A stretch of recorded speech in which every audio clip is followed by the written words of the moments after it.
মোতালেব হত্যা মামলায় সাবেক মন্ত্রী শাহজাহান খানকে ১০ দিনের রিমান্ড চাইবে পুলিশ। রাজধানীর সিএমএম কোর্টে এই মুহূর্তে আছেন সহকর্মী সাব্বির আহমেদ, যোগ দিচ্ছি তার সঙ্গে। সাব্বির, সিএমএম কোর্টের সামনে আপনি আছেন। রিমান্ডের বিষয়ে এখন পর্যন্ত কোনো সিদ্ধান্ত হয়েছে কিনা, কি পরিস্থিতি সেখানে বিরাজ করছে, সার্বিক অবস্থা জানাবেন। ধন্যবাদ বাবলি। বিকেল ৪টার পর হয়তো আদালতে শাহজাহান খান সাবেক মন্ত্রী তাকে নিয়ে আসা হবে এবং তাকে গতকালকে গ্রেপ্তার করা হয়েছে। যে মামলাটিতে তাকে গ্রেপ্তার করা হয়েছে সেটি ৪ আগস্টের ঘটনা।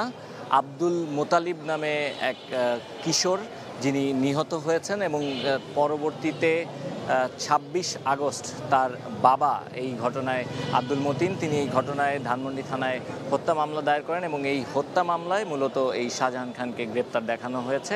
সেই এখন এই মুহূর্তে তিনি ডিবি হেফাজতে রয়েছেন, তাকে প্রাথমিকভাবে জিজ্ঞাসাবাদ করা হচ্ছে এবং পরবর্তীতে ১০ দিনের রিমান্ড আবেদন করে আজকে তাকে আদালতে তোলার কথা রয়েছে। আদালত প্রাঙ্গণে এই মুহূর্তে স্বল্প সংখ্যক পুলিশ রয়েছে, কিন্তু কিছুক্ষণের মধ্যেই আমরা যে আগের যে অভিজ্ঞতা দেখেছি সেটি হচ্ছে যে যাদেরকে নিয়ে আসা হচ্ছে ভিভিআইপি যারা রয়েছেন তাদের ক্ষেত্রে কিন্তু কঠোর নিরাপত্তা নিশ্চিত করা হয় এবং আসার ঠিক আগ মুহূর্তে তাদেরকে নিয়ে আসা আদালত প্রাঙ্গণে নিয়ে আসার ঠিক আগ মুহূর্তে আরও প্রচুর সংখ্যক পুলিশের পাশাপাশি কিছু কিছু সময় সেনাবাহিনীর সদস্য মোতায়েন করা হয় এবং এখন এই মুহূর্তে আমরা দেখি যে এপিবিএনের যে সদস্যরা রয়েছেন তাদেরকে মোতায়েন করা হয়, অর্থাৎ আসামিদের নিরাপত্তা নিশ্চিত করার চেষ্টা করা হয়।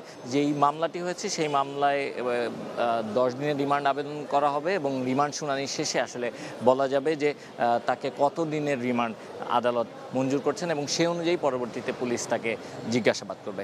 এই ছিল এই মুহূর্তে আদালত প্রাঙ্গণ থেকে সাবেক মন্ত্রী শাহজাহান খানের যে গ্রেপ্তার এবং পরবর্তীতে তাকে যে আদালতে নিয়ে আসা হবে এ ব্যাপারে সবশেষ।